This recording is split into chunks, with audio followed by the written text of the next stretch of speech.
Okay, welcome everyone. As we start a Wednesday night, which will be a triple header tonight, a Daf, a Chumashir, and then a Mishnah Yomi. So a busy night here at the Agudas Yisrael Beis Zev of Fairways Lakewood, and we are having slow arrival night tonight. Slow arrival. As our shir is dedicated by A.B. Spry and family for the schus of our soldiers. Terrible how every day we lose a precious neshama. And we lost a 20-year-old soldier now from a rocket attack. It's unbelievable. It's just 20-year-old woman. It's just absolutely, it's a nightmarish situation. We learn for the safety of the soldiers and the safety of Klal Yisrael world over. I did see a nice news message that a group of people are returning home back to Sderot from the Ramada Hotel, so they're being relocated back to their homes, so that's nice.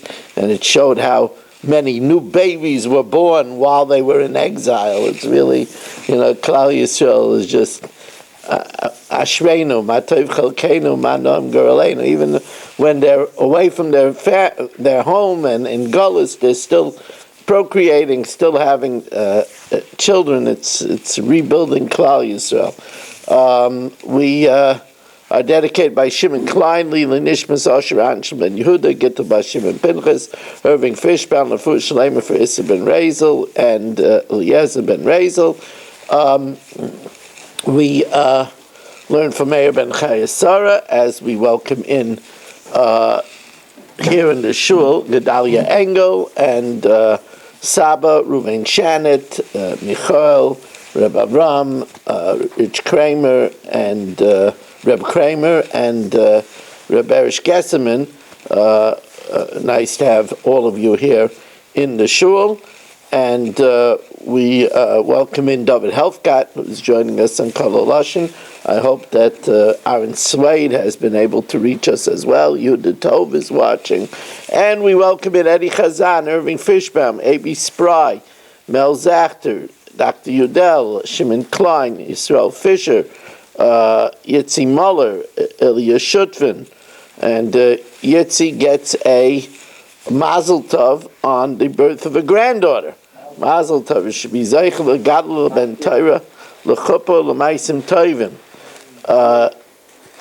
We welcome in Rebbe Elia Shutman and Abe Arbach, Yeshua Shmuel Eisenberger, and I think that might be Shimon Deer. And we are holding on this beautiful Wednesday evening towards the bottom of Daf Kuf Gimel Amud Beis, where the Gemara says, and here is the problem, the Gemara says that 3 lines from the bottom of Daf Kuf Gimel Amud Beis, Rabbi Tarfon, Michtei, Heichad de Mishtava, where he swore, Loi Sagya de Loi Hoida. Of course, when is he going to be chayiv? Only when he confesses.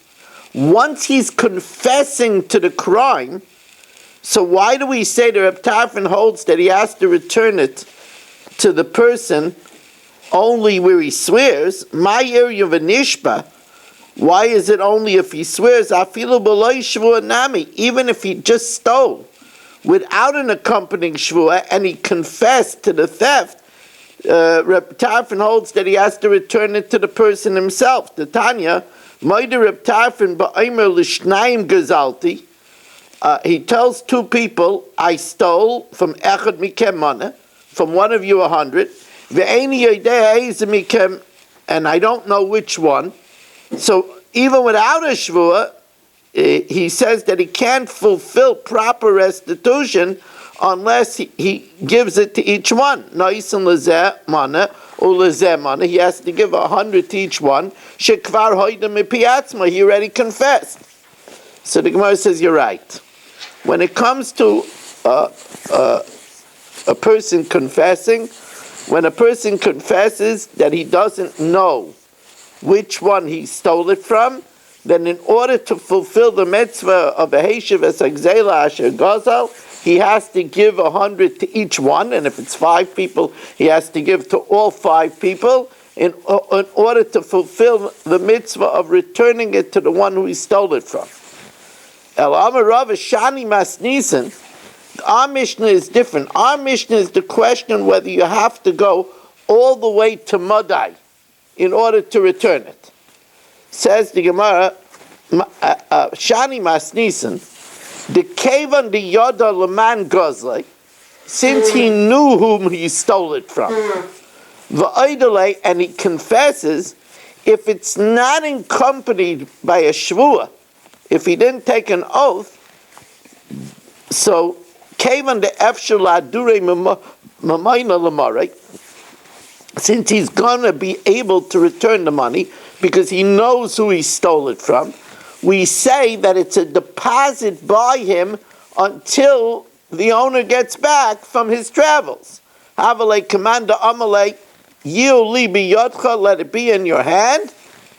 Hilkach, therefore, Nishba, if he swore, so the fact that he swore falsely, Afal gav de Amalei Yili biyodcha, even though he said, let it be in your hand until I get back, came in the bay kapara, since he needs atonement for the false oath, lo isagi adamati liyad, he has to bring it even to Madai. Halo yishtava, but if he didn't swear, so that's where Reb Tarfon holds, havi gabei pikadan, it is by him a deposit, ad da'asi v'shakale, until the owner comes back and takes it from him.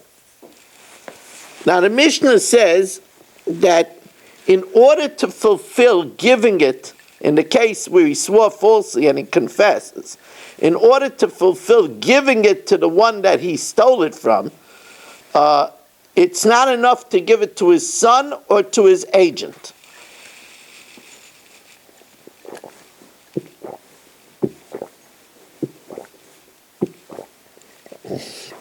Lo yitain, loy lebnai, he can't give it to his son, v'loy l'shluchai, he can't give it to his agent. Ima, shliach she'osu be'edim. Now, we know that he could give it, when it says to his agent, that means that he can't give it to his office manager. But if the nigzal that he stole it from appointed an agent to get it back, so then shluchai shaladim k'maisai, and then you could give it to that agent. Now the Gemara inquires about a intermediate situation, a parava situation, where the nigzal said that in front of Adam that this is my shliach. Now that could conceivably mean that he is like me, and giving it to him is like giving it to me, and he fulfills his obligation. It also could conceivably mean that I'm saying you're allowed to give it to him, but I'm not saying that it's like giving it to me. If something happens before it gets to me, you're still responsible. So itma shliach she'asu be'edim, Rav Chisda mahava shliach, it's a good shliach. Rabba malay havi shliach, so that if Yisrael Fisher are tonight's thief, right? If Yisrael Fisher stole something from Ruvain Pollock, he stole something from Ruvain Pollock, and Ruvain appoints Rich as his shliach. It doesn't mean, it conceivably could mean that he's telling Yisrael that it could conceivably mean that Ruvain is telling Yisrael, if you give it to Rich, you're off the hook, it's like me. Or it could mean, look, take your chances. So Rav Chisda Amar Havi Shliach, Lahachi Tarche V'ukmei Be'edim. That's why Ruvain appointed Rich as his witness, as his agent. The Lekil Birishusei, that when Yisrael gives it to Rich, it's as if he gave it to Ruvain. Rabba Amar Lo Yavi Shliach. Rabba says, no, he's not officially like Ruvain. It's not that when Yisrael gives it to Rich, he's off the hook. He's telling him, do it at your own risk. And that's what the Gemara says. Rabba Maloy Avishliach, Hachi Kamer, Inish Mehemnu. I'm telling you that Rich is a reliable guy. Look, he's not here at the shir every night, but he's a reliable guy. At least he comes in Zoom from the office, He's a reliable guy. If you want to rely on him, Ruvain says, do it at your own risk. If you want to send it with him, but if something happens, you're not off the hook. It's not like you gave it to me. Tanan. So here, Ashoya lesapor. So here, we have a situation where Yisrael was borrowing a cow. He was borrowing a cow from Ruvain. V'shilcha, and Ruvain sends it biyad b'noi, biyad avdoi, biyad shluchai, in the hands of his son, in the hands of his servant, in the hands of his agent. O biyad b'noi, biyad avdoi, biyad shluchai shel shoyel, or in the hands of Yisrael's son, Yisrael's servant, Yisrael's agent, Umeisa. Either case, if it dies before it gets to Yisrael, potter. So the question is, what kind of shliach is this? Hai shluchai heichidami. If the shliach wasn't made with witnesses, how do you know he's a shliach? Mino yadina. How do you know that it was Yisrael's agent? Ela da'asa be'edim. It means that Yisrael, in front of witnesses, said that Rich should pick up the cow from Reuven, and yet the Ketani the potter. Yet we say that if it dies on the way, Yisrael's potter. So we see that appointing it by Adam is not good enough. So then that's Kashal Rav Chisda, Shver Rav Chisda. Says the Gemara, Kidamar Rav Chisda, like Rav Chisda says elsewhere. It's talking about not that Yisrael appointed him officially with a witness. It's talking about Beschira Yulikitai. It's a hired worker of Yisrael's, or a person that works on the farm, a hired hand, and that's why Reuven gave it to him. But he didn't appoint this person to say that he's responsible, and therefore he's potter. Achanami Beschira Lakita, it's talking about one of his employees or one of his hired hands. Tanan, we learned, Lo yitain loy levnoi v'loy l'shluchai.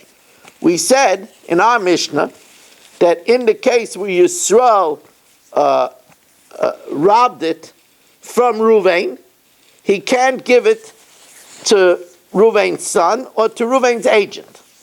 So, what does it mean he can't give it to Ruvain's agent? If there were no witnesses, then how do we know it's Ruvain's agent? It's even where he made it as Adam, and yet we're not allowed to give it to him, which again would be not like Rav Chisda. So again, says no, it's not an official agent. It means that Yisrael can't give it to Schirai Ulekitai. He can't give it to the hired help, and he can't give it to the somebody that works on the farm. Right? Lekita means the one who brings in the grain. Maybe an official appointed with an aide might be different. As we welcome in Shelley Zeitlin, who's joining us. Welcome, Shelley. And we welcome in Richard Rosenzweig, who's joining us. Tonight, for some reason, is a very slow night. What's going on tonight? It's already 8:25, and we only have 20 Zoomers. Where is everybody tonight?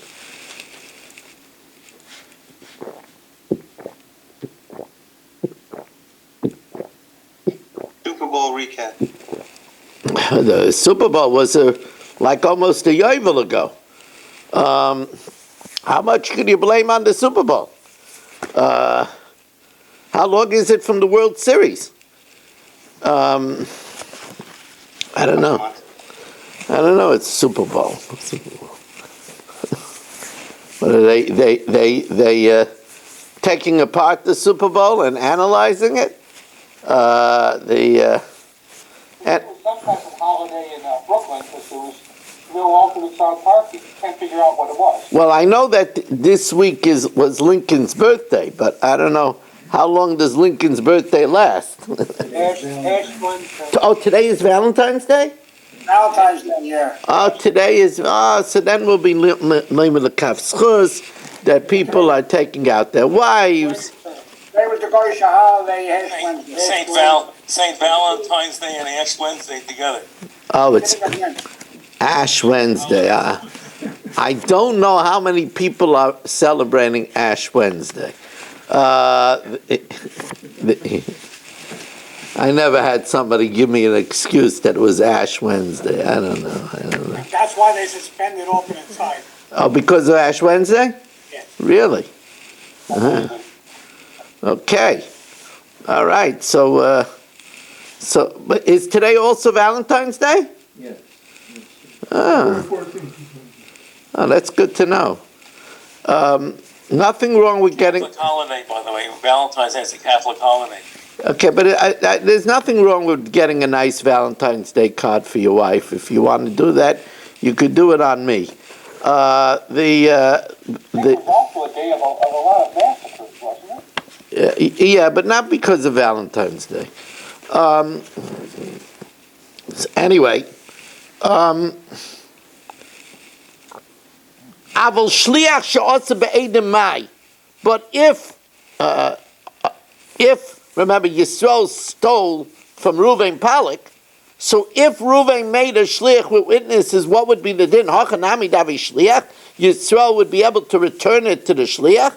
Aditoni say Favel Noisin who the shliach bezdin that he could give it to an agent of the court. That implies only an agent of the court.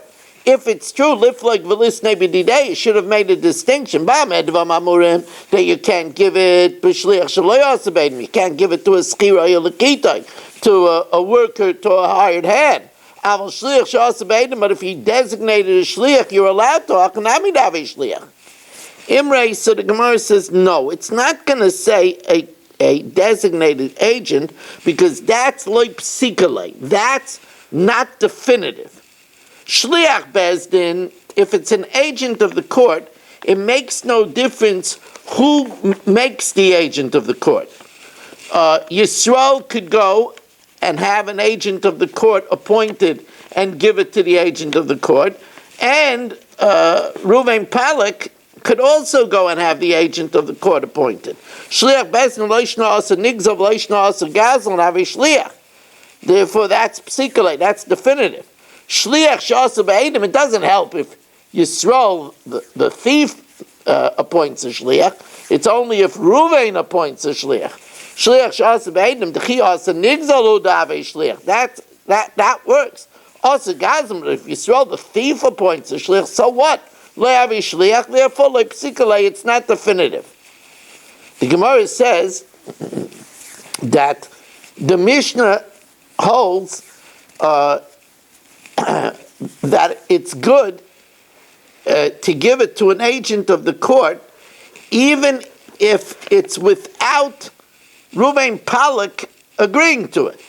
Yisrael could go to the court and appoint an agent of the court and give it to the agent of the court. And this is not the opinion of the following Tana. The Tanya Reb Shimon Elazar Shliach Bezdin she'asa nigzel v'lo yasa gazlan. a agent that was made by the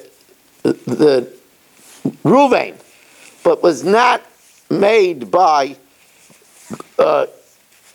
Yisrael, the Gazlan, or you also Gazlan, or if the Gazlan appointed a shliach, v'shalach halav v'nota esheloi miyadoi, and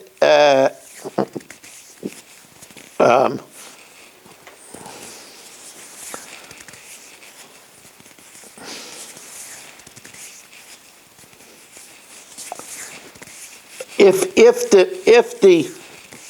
the Yisrael makes a shliach,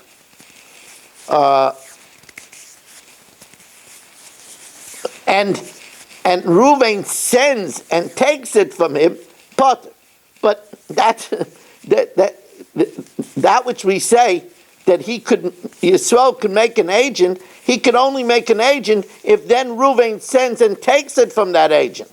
But just if he made an agent with the court and that he should fulfill his responsibility, that is not the case. So Reb Shimon Elazar doesn't agree with what he said. Now, Reb Yochanan Reb Elazar de Imrei Travayu, Shliach she'osa be'edim have shliach. That in the event that Reuven, remember Yisrael stole from Reuven, in the event that Reuven makes rich a shliach, it's a good shliach. And we don't say that he only meant, Rich is a reliable guy. Give it to him at your own risk. No, if he appointed Rich as a shliach, then Yisrael could give it to Rich and dispense with his responsibility. Vim Toimer Mishnah Seinu, in our Mishnah, it says that you can't give it to his son or to his agent. There, it's talking about B'mamtzi lo shliach, where he just says, by the way, Abi is traveling to my neighborhood. Da'amalei isli zuzi gabi planya. I have, Reuven says, I have by Yisrael money, v'loi kameshadalahu, and he's not sending it to me. Ischazelei, Abi, do me a favor, show up by him. Dilma inishu dolei mashkech l'shadurelei. Maybe he doesn't find anybody to send it, and therefore that's not a case where he appointed Abi as an official shliach in front of witnesses. Inami, or our Mishnah that says that Yisrael can't give it to a shliach, that's talking about to give it to his worker or to his hired help. Inami k'Rav Chisda b'schirai ulekitai. Now, welcoming Dr. Block, joining us, Harrison Kletzel, Mo Kushner, it's great to have you. Moshe Lehman.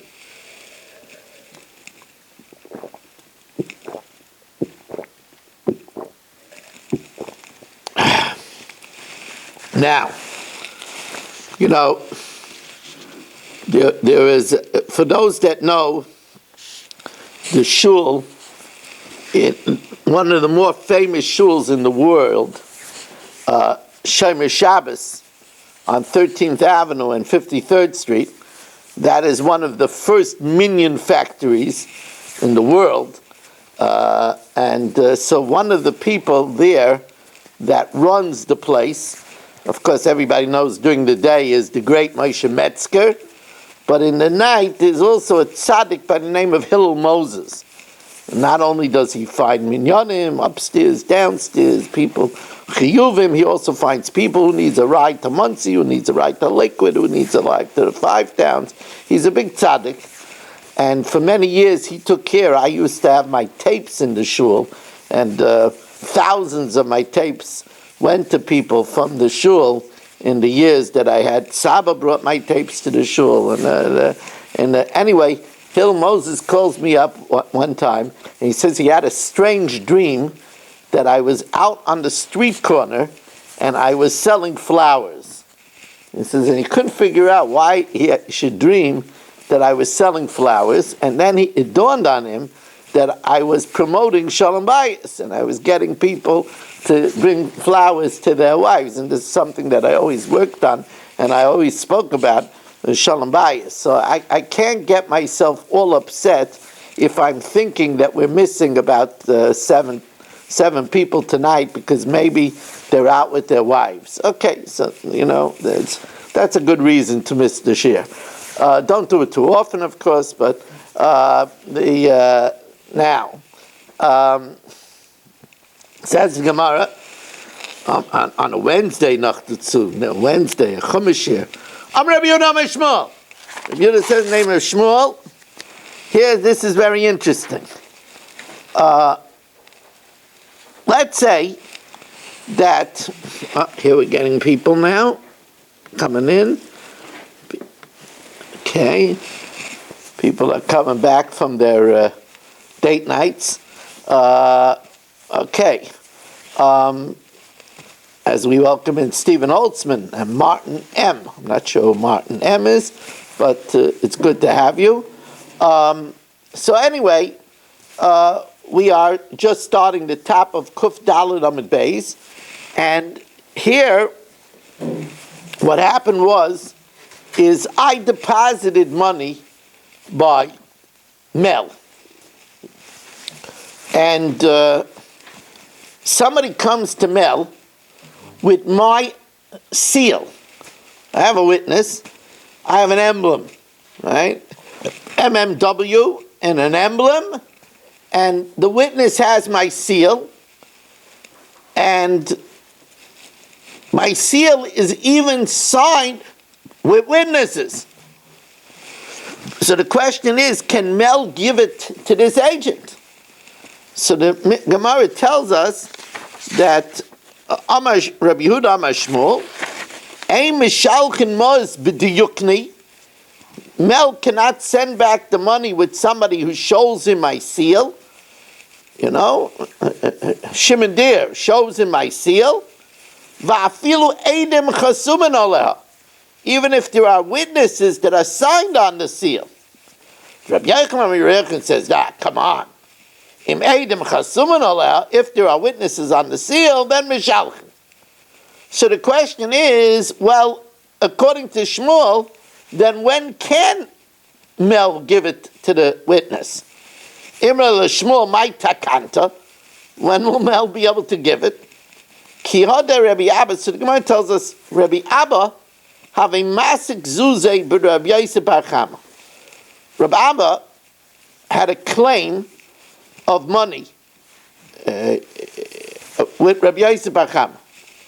So Rabbi Abba wanted to get his money. Amalei l'Rav Safra. So Rabbi Abba told Rav Safra, Bahadi de Osis, when you stop by Rabbi Yosef Bar Chama, I sinu nihale. Get me my money. Now remember, Rabbi Yosef Bar Chama had a very illustrious son, Rava.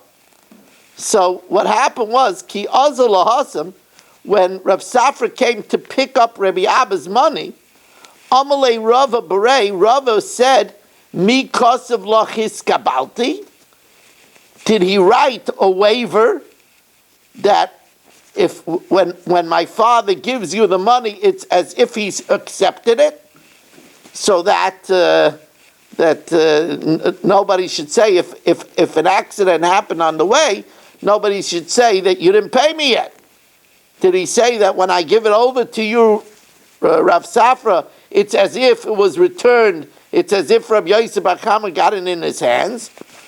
Amalei, so Rav Safra said, no, I don't have such a script. Ihochi, so therefore Rava said, Rava was being very cautious, Zil Bereisha, go first, v'yichtav lachis kabalti, and let Reb Abba write that when I give it to you, it's as if it's accepted. He accepted it. L'saif Amalei, afterwards he told him, even that's not enough. Even if he would write his kabalti, lav klumhu. Why? Because maybe my father will give it to you. You'll write his kabalti, but in the interim, maybe Rabbi Abba will die. and it will be inherited by the Yisayimim. And the Yisayimim never wrote his Kabbalti. Adaosis, because Dilma Adaosis, maybe before it gets back, Shachiv Rabbi Abba, V'noflu Zuzay Kamayasme, and the money that is owed will go to the Yisayimim. This Kabbalti to Rabbi Abba, and the fact that Rabbi Abba said it's as if I accepted it is meaningless. Lav Klomu. Amalei, so then he said, Velamaita Kanta, then how do I give the money back? I mean, if Rabbi Abba can't come himself, how am I able to give the money back? So he told him, you have to do like this. You have to know how to do it. He told him, you have to do like this. Rabbi Abba has to transfer to you the money. Now, how does he transfer you the money? He doesn't have the money. The money is by Rabbi Yossi Bava Kama. But there's a way to acquire money, metaltalin, even if you don't have it with you. How? Let him rent you a piece of real estate, a small piece of real estate, a tiny square of real estate. Let him rent you a tiny square of real estate. And the din is, when you acquire a piece of real estate, you can acquire with it movables. So let him rent you a square of real estate and tell it that with it, you're getting the money that Rabbi Yossi Bava Kama has that he owes me. So Zil Nikninu Lach, let him transfer you the ownership of the money, Agavara, by renting you a piece of real estate and you get that money too. And then you, being the new owner of the money, could say, it's Kabbalti. V'to'ad ksovloin is Kabbalti. And you could then say, I accept it. Kiyod Rav Papa, like a story about Rav Papa having masik tracer alfei zuzei beichuzai. Rav Papa had a claim for 12,000 zuz from Chuzai. Now, he couldn't travel to Chuzai. So what he did is, Akninu Nihale Rav Shmuel Ba'aba, he transferred the ownership of the 12,000 zuz to Rav Shmuel Ba'aba Agav Asifa de Beise. He rented him the threshold of his house, and he transferred the 12,000 zuz. So, and then when Rav Shmuel Ba'aba went to Beichuzai, he took the money, he told them his Kabbalti. Ki Asa, when he was coming back, Nofak Lapei, Rav Papa went to greet him. He was so excited of getting the money back, he went to greet him at Tavach, all the way to a place known as Tavach. Now,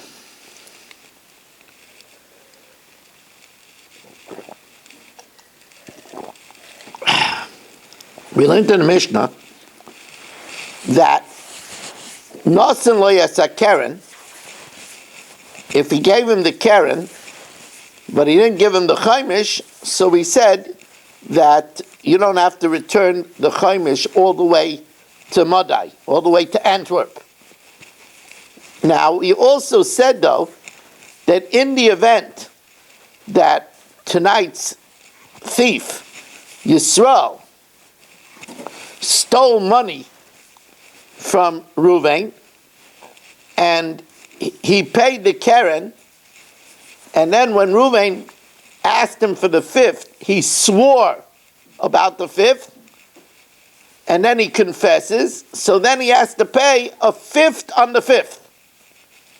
So the Gemara says that we're going to see from that the payment of a fifth is not simply a mitzvah, but it's considered regular monetary payment. Let's see it inside. Alma chaimesh memainahu. We see that a fifth is money. V'emayis, and if the thief, not Yisrael, but if the thief dies, mishalmele yorshim, the heirs have to pay it.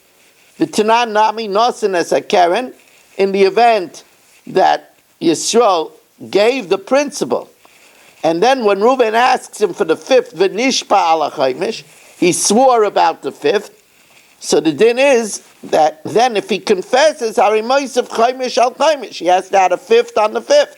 Almachum Shemamayno, that's already monetary payment, a regular monetary payment. V'tanya nami, hagoyzel es chaver, if Chatzkel steals from Ruvain Palak, v'nishbaloi, and he takes an oath, umeis, and then Chatzkel dies, Yoshim Mishalmin Karen v'chaymish, the Yoshim have to pay the principal and a fifth. However, upturim in ha'ashim, they don't bring the guilt offering because ain't kapara lachar misa. So now the Gemara has a whole to-do about what it says over here, that the heirs pay the fifth. The Yoshim b'nei shlumei chumsha davu and avu. Do heirs pay the fifth of their father's theft? V'reminu, adayin ani yom, I still say, Amos ayin mishalem chaymish al gezel aviv. When don't you pay a fifth for the theft of the father? Bisman shloi nishba lo yuv lo yaviv, where neither the father nor the heirs took an oath. Well, of course, there's no fifth if there's no oath.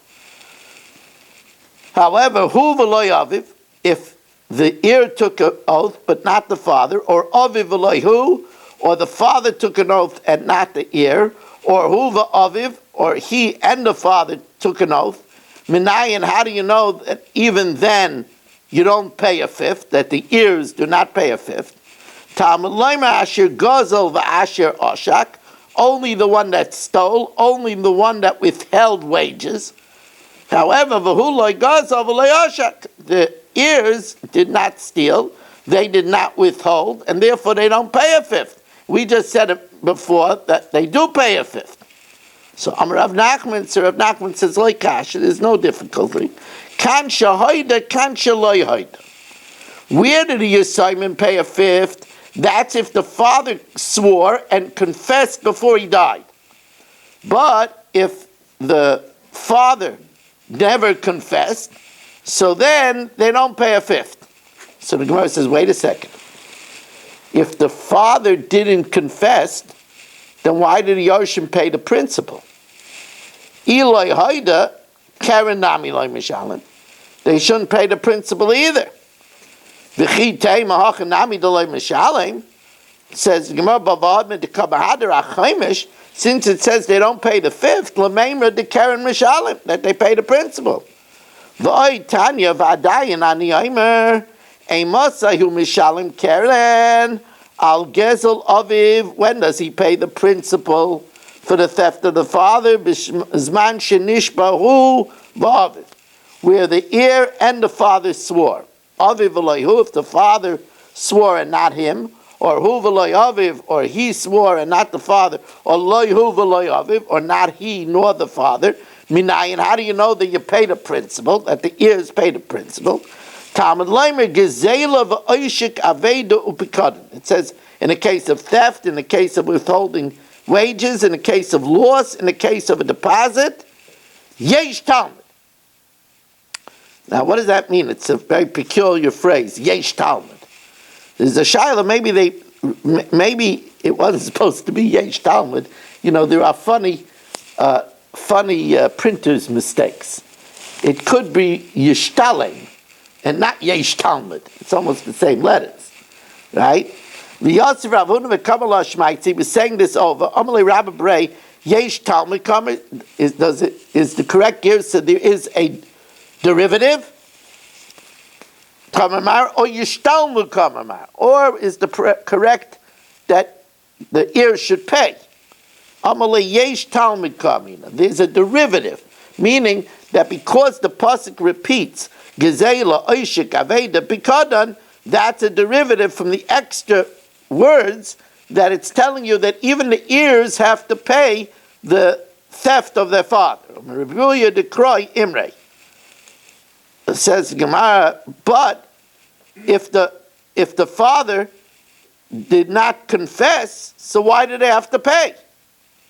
Says Gemara, you're right. Elamai loy hoida aviv, the father never confessed, v'hoida b'nai, and the son confessed. So the Gemara says, but if the son confessed and then he swore, so then the son should also pay a fifth. On his oath. Says the Gemara, Imre, it's talking about b'she'en gezela kayemes, where the item that was stolen by the father is not intact. Says the Gemara, if the item was stolen by the father is not intact, so then they don't have to pay the principal either. Says the Gemara, b'she'en gezela kayemes, if the theft is not in fact intact anymore, then the heirs don't even have to pay the principal. Afilu keren nami lo mishalim. Says it's talking about where the father left real estate in the estate, and even therefore, even if the theft itself is not, let's say the father stole a mink coat, so even if the mink coat is not around, but if he left real estate and the mink coat was $7,000, it should be collected from the real estate. Says the Gemara, but wait a second. The only time you could collect from the estate of the orphans is only if it's a milva b'shtar. It's only if it's a recorded loan. But this is not a recorded loan. It's an oral loan. It was something that was stolen. If it's an oral loan, it's not collected from heirs and it's not collected from buyers. Says the Gemara, Imre, it's talking about Bisha Amad Bedin. The plot thickens. It's talking about where the father, before he died, it was in court. And the court issued a verdict that he has to pay for the mink. Now, even though the mink is not in existence, but the court document is like a recorded loan. Says Gemara, Ibish Amad Bedin, if there's a court verdict and the Yisayimim swore, so then they should pay a fifth. Afilu Chaimish Nami Misham, says Gemara, they're swearing about a lien on real estate. And Ein Nishba and Ala Karkais, there's no oath on the lien of real estate, so the oath doesn't count. Amrav Hunabredu of Shul, if you don't pay a fifth, Al Kfira Shibid Karkais, on an oath about a lien of real estate, because you don't swear about a lien of real estate because Ein Nishba and Ala Karkais. Rava says differently. What happened over here is that the father left the mink in Gedaliah's safety deposit box. And the children didn't know about it. So when they took an oath, it was a true oath. They didn't know anything about it. So they didn't swear falsely. So they only have to pay the keren.